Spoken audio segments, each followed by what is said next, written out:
And the game is about Søren, a guy who used to be a policeman before he got into an accident and got blind.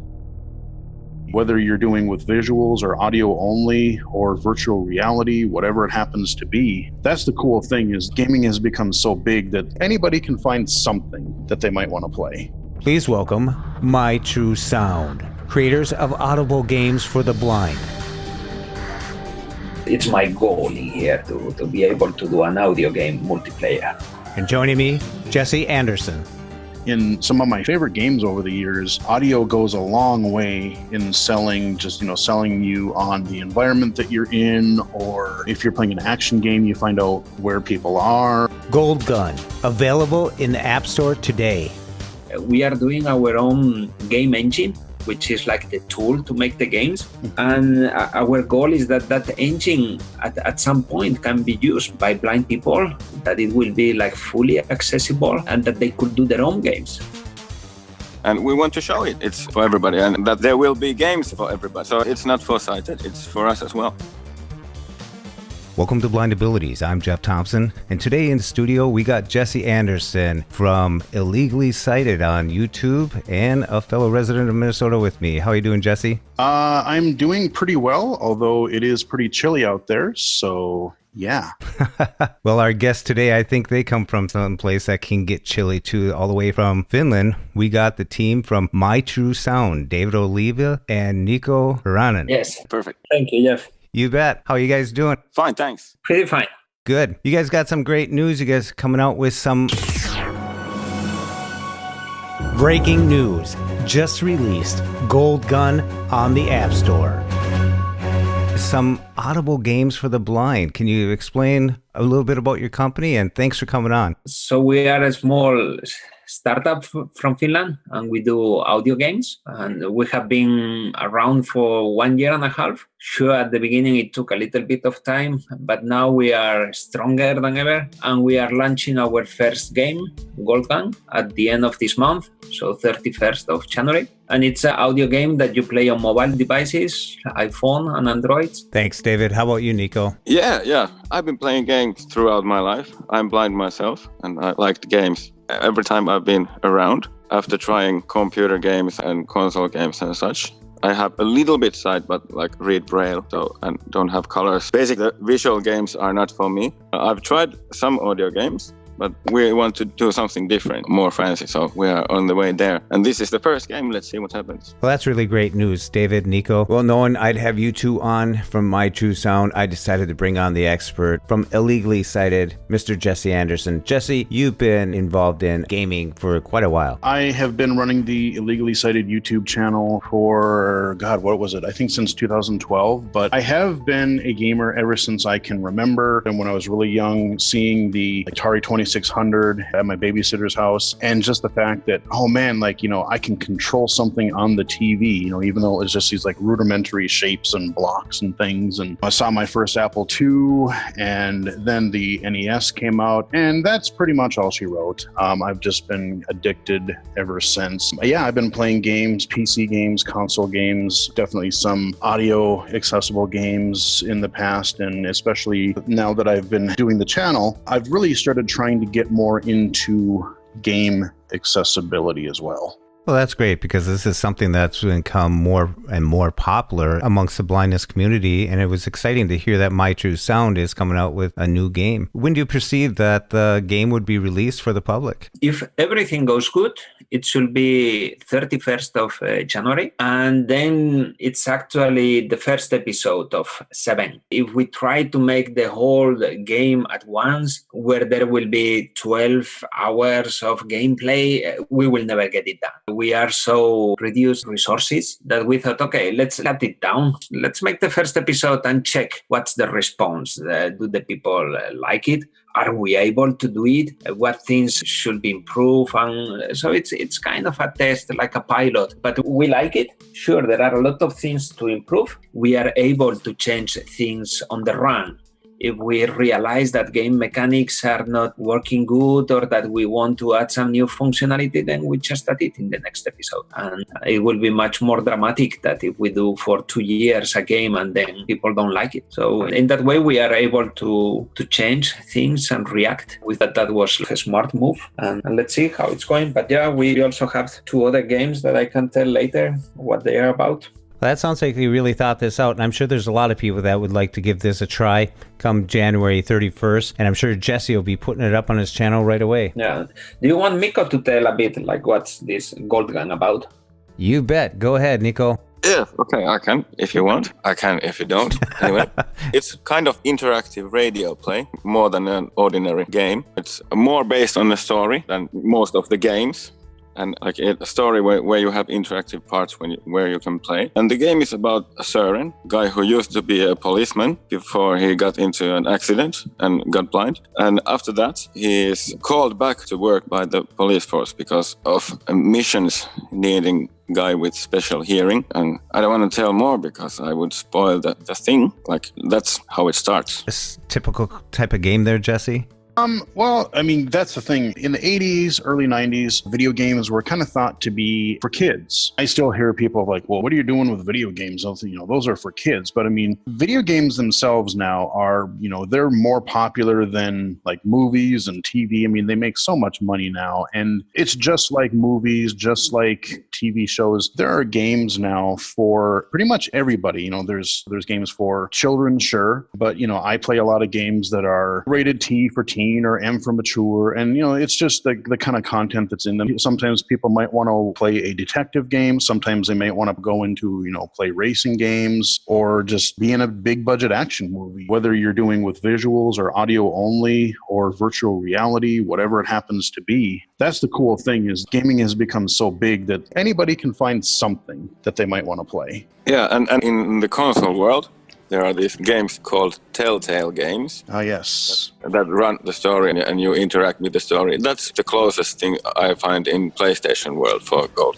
That's really cool too, because I played a lot of the early Telltale games and I kind of fallen off of them, but like the first season of The Walking Dead, oh man, that was so good. Okay, I haven't tried that one. Yeah, the first season of The Walking Dead, I played a little bit of the second season, and I know they're in the final season right now. I think there's like 4 or 5 seasons now, but like the first season, you're playing this guy named Lee and you were taking care of this little girl Clementine in the zombie apocalypse. And I mean, I'm not going to say anything, but like that game definitely goes some places and some really gnarly stuff happens. And by the end, you're like, the episode 5 of the first season, you're like, holy crap. I remember everyone raving about that game back in the day. So is it a PC game? Or? It's on consoles and PC. Okay. Now with My True Sound, I'll be able to play Gold Gun with my iPhone or my iOS device. Exactly. Yeah, we thought that it was easier for us to concentrate on one platform, and then it was that one. Well, this is really exciting because we're just a couple of days away from the release of Gold Gun from My True Sound. And you also mentioned that you're working on a couple other games. Yes. So, this Gold Gun, as we say, it's like a story that you play, but then the other games are a bit different. More action-based.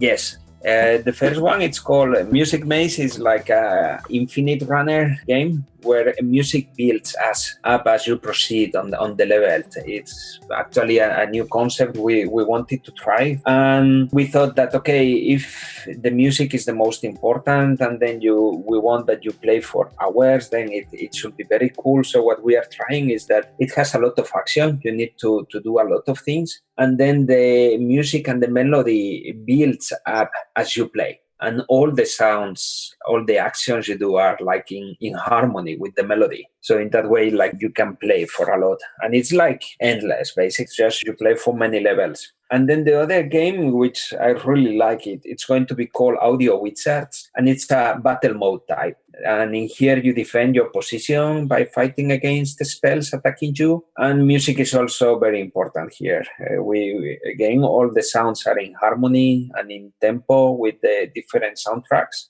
And this is actually the game that could enable us in the future, like to open up multiplayer modes. It's something that I only play multiplayer modes. So it's my goal in here to be able to do an audio game multiplayer. And I think there aren't any audio multiplayers for the mobile devices in audio game worlds. Because of that, that's also very interesting. So, well, actually, yeah, we have like ideas, motivation. And well, let's see. I think the 3 games, we have some kind of the fundings to go because of how it's our strategy. I think it's kind of secure that they will see the light at some point. But yeah, we need some work, a bit of good luck. Well, that's great. How can people find My True Sound? Yes, that's a good question that I've been trying to improve it on the last months. So sure, we have our website, mytruesound.com, and we are active in social media like Twitter, which has been very difficult to build up, in Facebook, but then especially in applebees.com and audiogames.net, which are I think the 2 biggest channels for audio game talking. And we try to be in there very active without being annoying. Like, we don't want to be talking all the time about us, but at least we update their news. And the games will be found on App Store and Google Play. Yes. So whenever we are releasing something, it will be there. Yeah. So when you're talking multiplayer game, you're talking that I can log in, I can be playing against someone in Finland. Yes. Exactly. Well, that's cool. When I first heard your name, My True Sound, it made me think, wow, that sounds really cool. It's audio, it's acoustics, it's, my line of work. Give us a little bit of the background. What inspired you to come up with the name My True Sound? This is actually where it came, the name of the company and so on, because my background is in acoustics and sound. I was working in acoustics. It was already too monotonic, and I wanted to change and go into the gaming industry. So in my university, there was a team doing games, teaching how to do games. And then I asked them, can I join you? I know about sounds. And then they say, okay, try to find out your own project so you are cheap for us. Try to find a project so you get your own money and so on. And then I started to think, okay, it can be this sound, this immersive sound, the sound that feels as realistic as in the real world. And then it's where I thought, I think in this project will fit like blind people that it's so experienced about listening, knows what's the distance to a wall just by listening, and that's something I didn't have. So it's actually that thing that if in the multiplayer you play by the sounds, everything needs to be as in real world. When we are in the same room, where I am, and in the game it should be the same thing. You should know where the person is just by how his footsteps or his voice is, or is he at the other side of a corridor. All those things should be brought like perfectly. And that's what we audio people call immersive sound or immersive audio, 3D audio. So that will be the key to play those multiplayer games. Oh, that sounds great. I love binaural microphones. I love sound, and this is getting more interesting the more we go here. What do you think about that, Jesse? Oh, well, I'm actually quite intrigued about all 3 of the games that they have mentioned so far. And I will say that, audio, especially when you think about mainstream games, I think audio often gets overlooked. Everyone's kind of hyper-focused on, oh man, look at the pretty colors, look at how, look at the graphics of everything. But in some of my favorite games over the years, audio goes a long way in selling you on the environment that you're in, or if you're playing an action game, you find out where people are, or a horror game, audio is just critical there.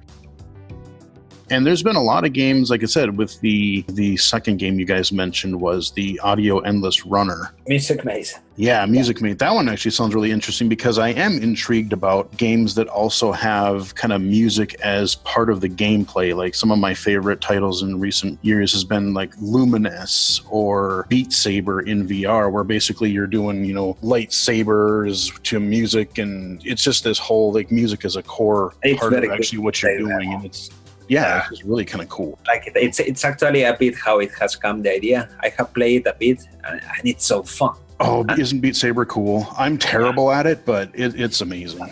You admit it? It's difficult. Some levels are very difficult. Yes. I have to try that someday. Yeah. Because I have VR set as well. Oh, do you? Yeah. Okay. Yeah, I have an Oculus Rift at home, and like that's one area where I'm actually really trying to really advocate for accessibility becoming a VR standard, just because everyone is still early in that medium, and no one really has defined clear standards yet, because everyone's trying to figure out what does and doesn't work in VR. And if I can get my voice out there to say, hey, you've got your video, your audio, your movement, your all these different locomotion things, and maybe think about accessibility beforehand instead of having to patch it in later, because there are some things with VR that are fantastic, but as a low vision user, there are definitely some issues that make, especially a lot of the menu and overall text navigation stuff, very difficult. Yes, exactly. But then there are some games, like I have a PSVR set, and like I said, I only have some little sites left.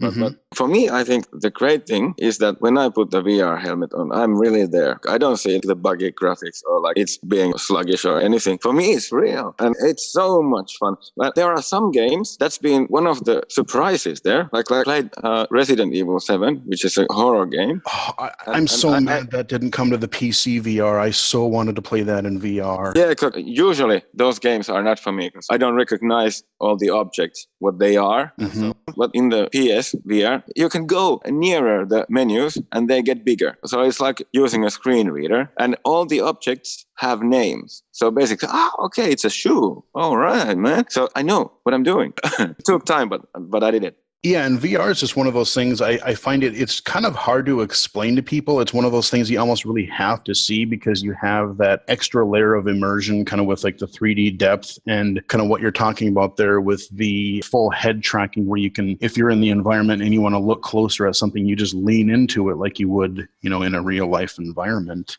And that's why I was so annoyed, because Sony announced, I've played Resident Evil 7 on the PC, but they had the exclusivity for the PSVR. I'm like, oh man, I would so play that in virtual reality if I could. Because that's one of our goals in MitroZone, because I'm a PlayStation user. And for me, I myself can play like one of every 20 games I try with my friends. Right. I like following the games because they are like action movies. The pace is slower, so it's easier to be along. And I know about what's it called in English, like what's happening in speech. It's kuvailutulkkaus in Finnish, Like describing? Yeah. Yes. Of course, I can watch normal movies, but I like when like the gameplay is 30 hours. It's just much cooler. And I play games with my friends that last for like 2 months for us, because we can't play 30 hours in a row. So basically, one of the core ideas behind MitroZone was to make games more similar to the PS world. Because what bugs me in audio game world is that most of the games are so simple.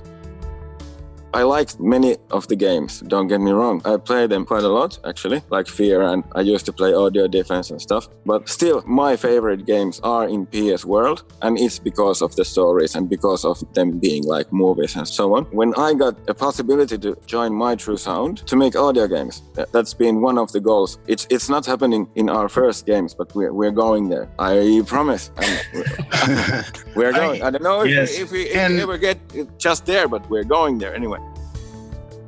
And I'm really glad to hear you say that, because I've actually, I've covered a fair bit of audio and accessible games on my channel, and like you, I've said pretty much exactly the same thing you did, is still having the vision that I do, I am able to play some PC, Xbox, PlayStation. I'm able to play some of those games still. I mean, I still like audio games. I love to play them, but they're either kind of too simple, or they don't, like, they're really cool for a short while, but they don't really hold my attention for quite as long, or because of, the development size of the team, you don't have the resources that a AAA game developer would, but, so some of the presentation can even feel, like a little bit more limited compared to like what a mainstream gamer would be used to. And so, I would love to see more audio games kind of catch on. But the other thing, now that I think about it, that I've also been kind of thinking about more is, instead of, and I've thought about doing a video on this, I'm just not sure how to go about it. But, there's also been some talk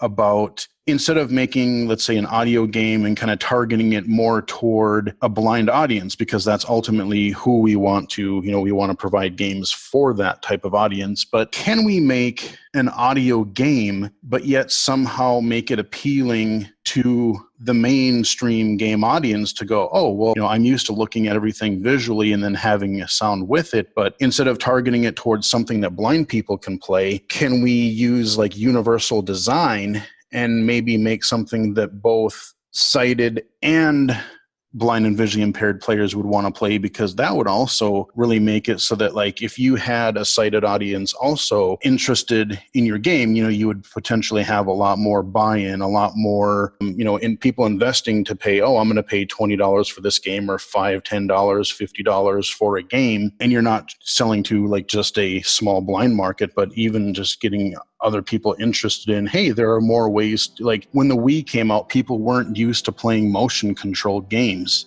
We had the Wii, we had Kinect, now we have motion controls and, PlayStation VR, Vive, and Oculus for virtual reality. So that's kind of a thing. So maybe if, we could somehow look at getting audio to be more focused on and just people to be more receptive to that in the mainstream as well. Just a thought, Yeah, it's funny that you say that, because that's also one of the things we've been talking and we're testing little by little. Not exactly like that, but because there are some games for PlayStation, like multiplayer games, that you play against each other, but you have different roles, and all the roles don't need that much graphics. So basically, in my dreams, there are those games where you could play, like blind people and sighted people could play against each other, or it doesn't have to be especially against, but play the same games so that sighted people and blind people have the audio only. Yeah, there are already things like that, like with first-person shooters, more modern ones where you have the team shooters where, you get some people that aren't really good at the shooting part, but they can be a medic and they can go around helping people. Exactly, yep. I think in general lines, the accessibility thing is going to improve a lot on the next 2 years. Now in the States, you have gotten this new law that forces all game developers implementing games with communication to make it accessible. Yes. And that communication should be accessible not only for blindness, but also for reduced mobility and things. So it's all game developers, especially the indie small size, they are very scared how difficult it's going to be. But I think it's going to be pretty easy, because somebody will find out that, hey, perhaps I can do the patch, I can do the plugin, so developers can buy me the plugin for 100 euros and then it's done. And I think a lot of games that now they are not accessible, in 2 years is going to be different. I'm really happy about that thing. And then going back to that question about will be sighted people interested in playing audio games. It's something that many people ask us, especially when we talk to investors or somebody, like we are trying to grow the company, and they say, will that happen? And I think it can be, but the game then needs to be fun. It cannot be a boring game. It has to be interesting. It has to have nice melody, but especially the game has to be good, appealing. And the company is huge. Visual games are incredible. Now, the Redemption, there are so many good titles, and if we want people to play an audio game, we need to give the same level. Right now is a good time to come out with the Bird Box Challenge audio game, because people are putting blindfolds on and they don't really need to see. I really... I know. Yeah, that whole thing. When you're talking about immersion, when you're talking about the VR immersion, and then you're talking about the immersion with the audio, so you can kind of have your placement. Like if I picture a room and I think of the coordinates, if I have like binaural microphones on and if I walk past someone, I can tell that they're behind me now. That would really cool for a multiplayer. So you're in a room, so the sound changes from ear to ear where someone is. Yeah, that's happening already. Where something else is, or a constant noise is in relationship to where you are. That's where we should go for mobile games, and in PC and PlayStation there is that, but still, at least for me, they are very difficult to use it or rely only on the audio. Like in real life, if somebody will hit me or shoot me from my back, I think I will immediately know, perhaps for the last time. But then in a game, it doesn't help me, that audio information. I think we are not yet there. And it's actually, again, when I find out about this company, it's what I wanted to fix the algorithms, to really be sure that, okay, we are using this audio algorithm or this software to implement the audio on a game, and it should be like fully realistic. And that's where I thought that, at least not to me, anything sounds like in real life. So how do we fix it? That's when I started to talk that this type of project should be accomplished by the best listeners. And that's when I thought like blind people should be actually the audio experts, telling all those companies that they are doing software for audio, like, hey, we are the guys that you should be asking. We are the ones that will tell you when this sounds right and when not. And that's actually how it started, all these ideas. Yeah, when I first started talking to you, I first thought of Jesse, because Jesse's been out there on Illegally Cited, and I love that name, Jesse, Illegally Cited. Yeah, that's one of those that kind of, I have a horrible time. I have trouble trying to think of names for things, like if I got to make a character name or username or something. And that just kind of came about a long time ago where, I always thought the term legally blind, like I understand what it is and I understand what it means, but I always just found it to be a sort of weird term. And so, always the first thing that people, they notice you have a vision impairment and, oh, what is your vision? They just immediately jump to that, and I just got tired of, oh, well, I can see some, and it's, but I can't see other things, and blah blah blah. So to start things off interesting, it was I just started saying, I'm illegally sighted, just to get the weird looks from people, and the name just kind of stuck. I'm like, you know what, we're just gonna do this thing. We're gonna brand this thing as illegally sighted, because why not? And where can someone find Illegally Cited? Well, you can go to youtube.com/illegally cited. You can also go to illegallycited.com, because yes, I do have the domain for that, although I really need to update the website. It's kind of just a very basic, simple site that has plugs on a few things that I've been doing, like the podcast, my YouTube channel, podcasts I've been on, and a couple other odds and ends here and there. But yeah, youtube.com/illegally cited, or if you want to follow me on Twitter at BGFH79, you can follow me there. And you're basically giving reviews on your stuff with the gaming. You're actually looking at games and going through them so people get an idea of what the game's about. I do a lot of different things on the channel. It started out sort of that way. When I started out, I had a couple different focuses, and at the time I didn't know what the channel was really going to be. Over the years, I do anything from, hardware reviews. So if I get a new device, I get a new toy, I might do a review on it. So it's not just gaming, but I do a lot of PC game stuff. I do accessible games for PC and mobile. I do, and they're not so much reviews. There's a mainstream website that I really kind of took a lot of inspiration from, Giant Bomb. They do a lot of different video content, and they do these things called quick looks, where it's basically you turn the camera on,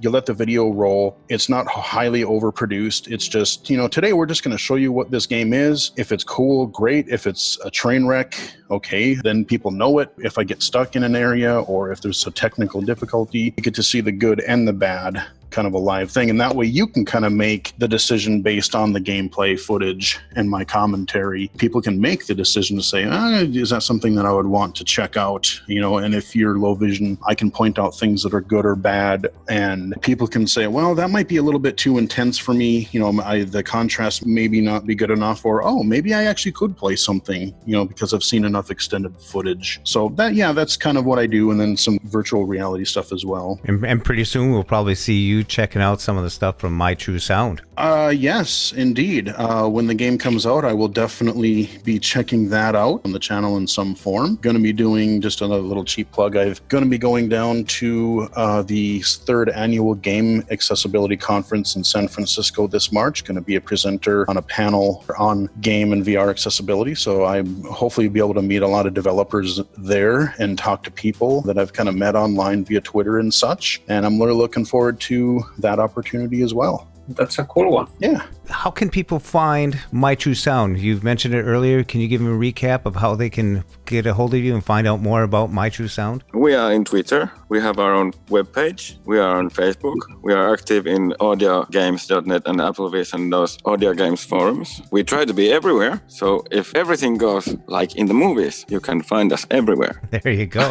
MyTrueSound.com. Yeah, yes. And we are trying to update it actually pretty often. If you go now to read the blog, there are a lot of entries. We also wanted to tell a bit about who we are and so on. So if you check there, you can read more about Mikko, also about me, and bit by bit will appear the stories of all the developers and audio guys that we have in the team.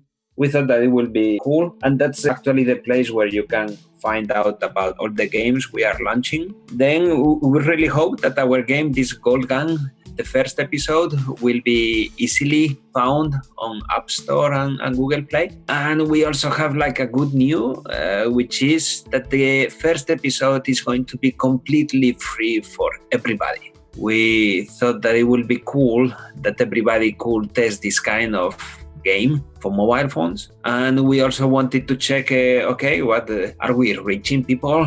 Like how many of them knows? So we know if something costs, then perhaps not everybody download it, but then if it's free, then it will be different. And at this moment, we really need to find out how many people is listening us. And we thought that this would be a cool way.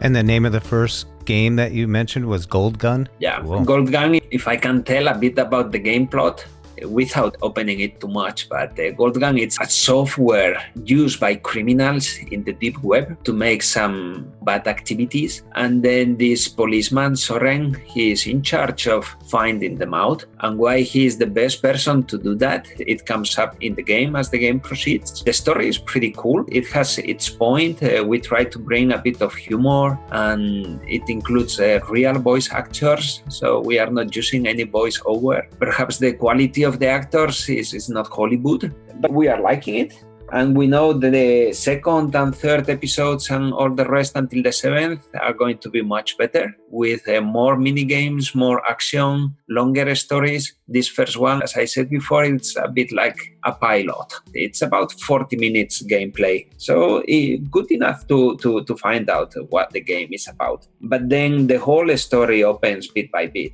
Basically, we don't tell from the beginning what's the whole point, but it's an interesting one. We really hope that people like it. Yeah, I think it's really a great thing that you're doing this initiative to look at the blindness community, be inclusive, and create something that they may enjoy, will probably enjoy. It's just neat that someone's doing this and doing it. You're from Finland, and here we are in the United States, and we're looking across the pond there going, this sounds very interesting. I know Jesse's eager to give it a shot. Yeah. Well, Jeff, and we also have like a lot of illusion about what we are doing, but not only about that some people will play our games. We are doing our own game engine, which is like the tool to make the games. Mm-hmm. And our goal is that engine at some point can be used by blind people, that it will be like fully accessible and that they could do their own games. And perhaps we can help to publish those games and so on. So we are really, let's say, this is about the democratization of audio game production. We really would like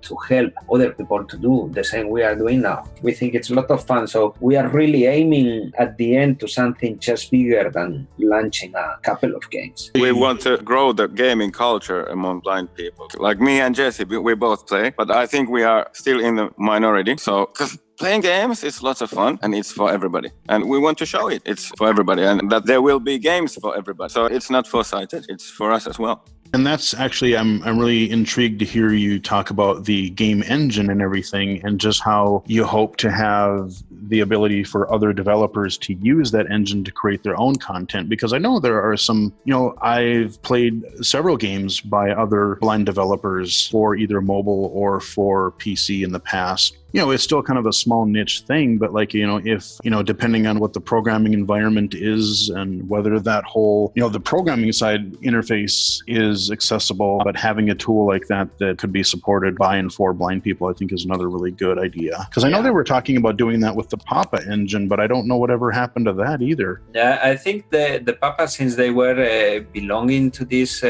radio channel, and somebody took the decision that this is not worth it. Yeah, but also they had their own engine about to come out, but it never did. Well, they had talked about having the gameplay engine available to other developers again, too, just so that they could make some other audio games with their technology, but that seemed to kind of fizzle out. Yeah. Well, what we want in this game engine is that actually you don't need to know how to program. Everything can be done like as a flow chart, like a process structure. You say, I'm in here with this guy, so you put those two guys, and then you say, the voice of this one, it's in here at this location, and now it moves through this path. So then I will listen the sound and so on. But you don't need to program. The software will make all the programming to you.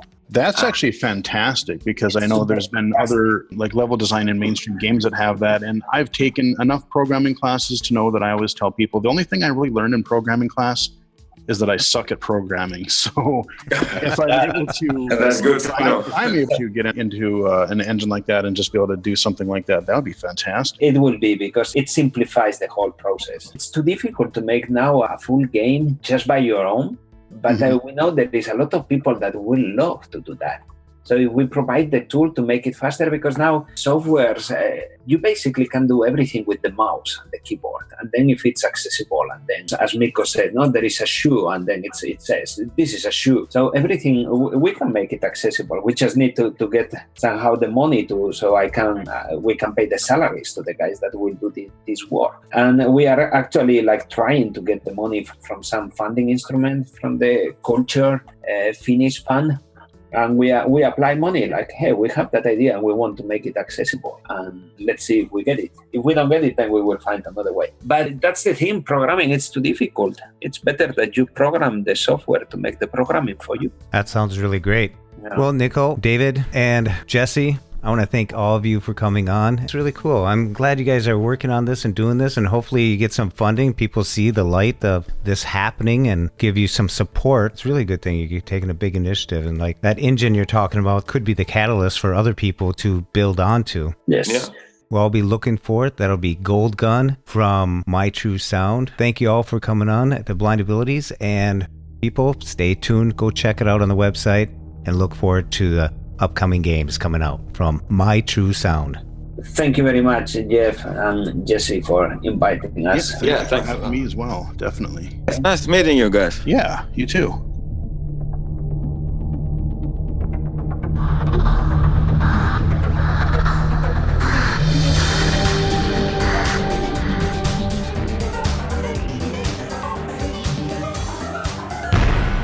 When we share what we see through each other's eyes, we can then begin to bridge the gap between the limited expectations and the realities of blind abilities. The realities of blind abilities.